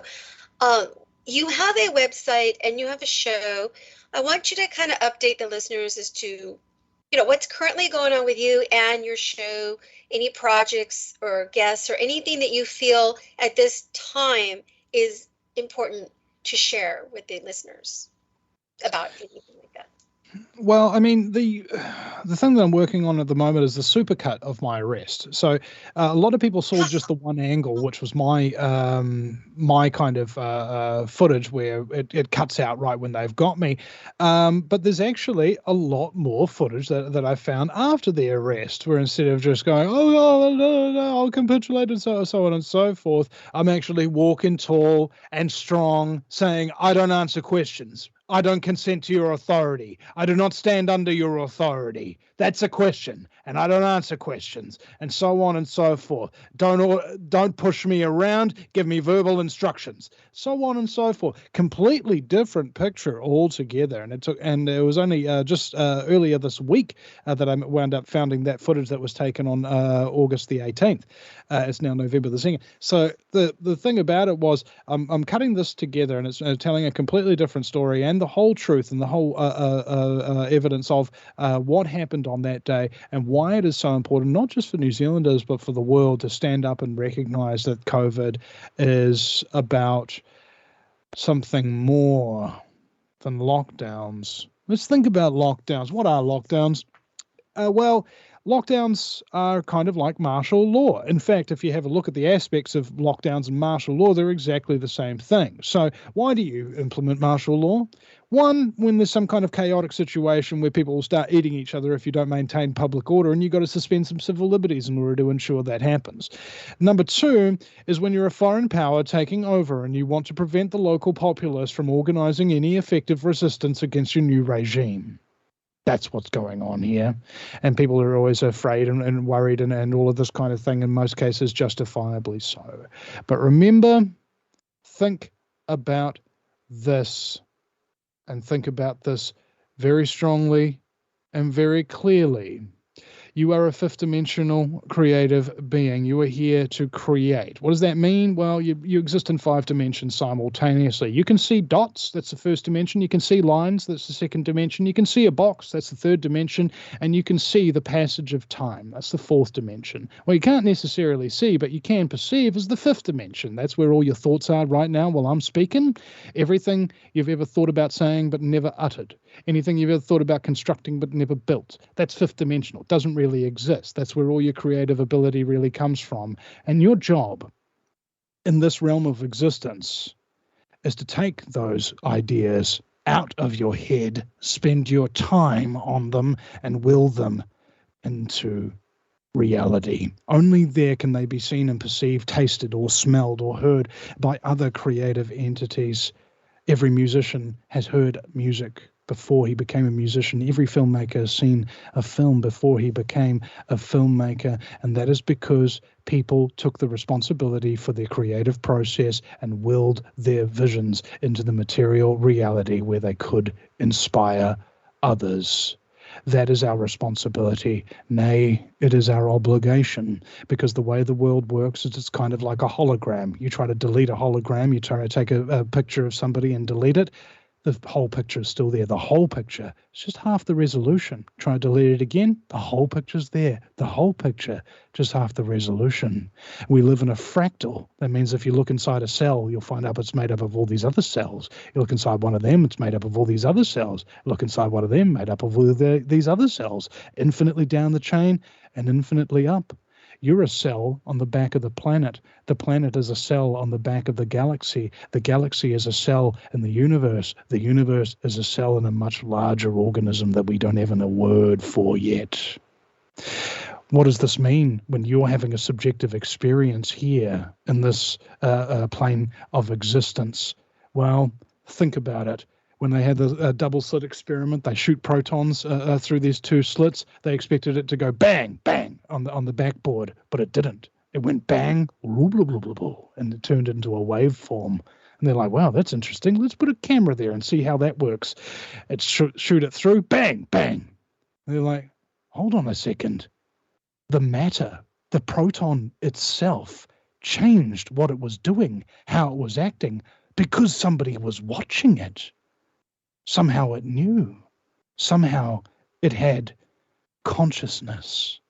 All matter is conscious. Protons, neutrons, electrons, even morons have consciousness.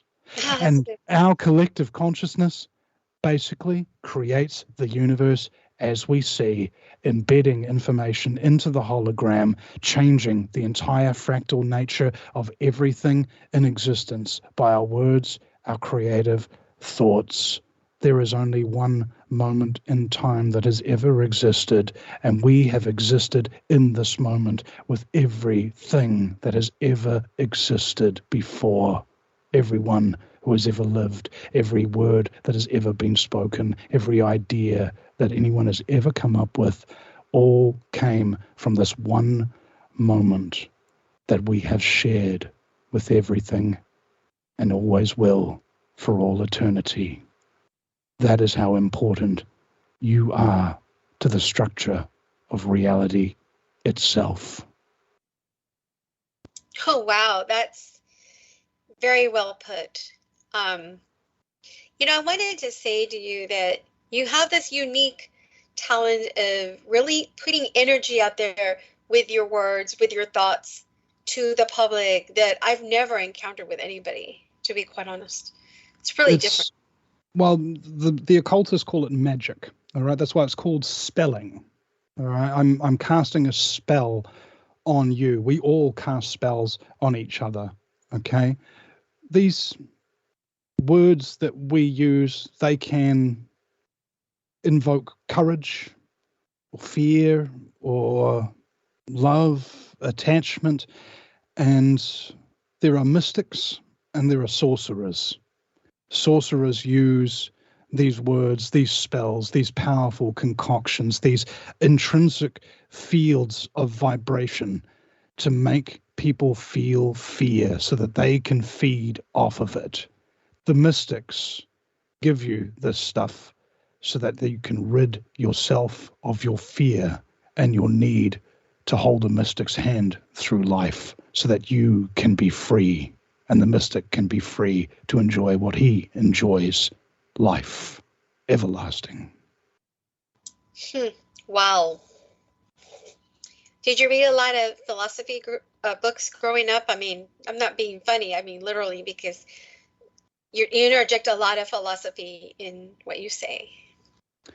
Well, you know, I'm fortunately to be 37 years old and being maybe the only person in history of my age to interview 2,000 of the wisest, most experienced, and most interesting people in the world. And now, because all those archives and everything are largely gone or difficult to find, I am now one of the most important repositories of information in my country.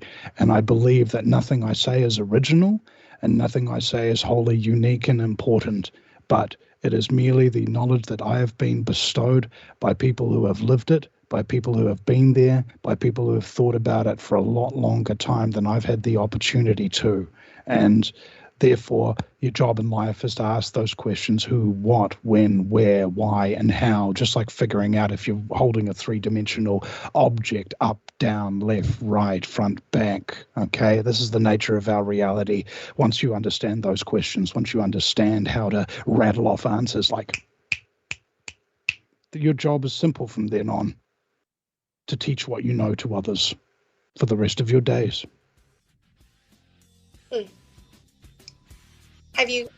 Oh, well, there's the music. Wow, that was quick.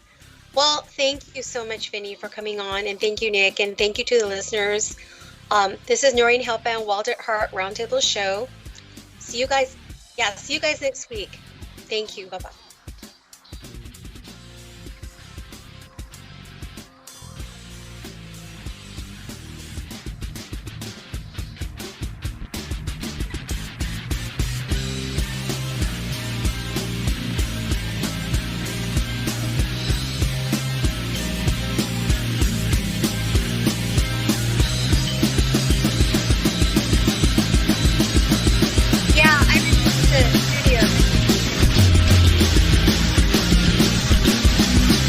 Thank you for listening to Revolution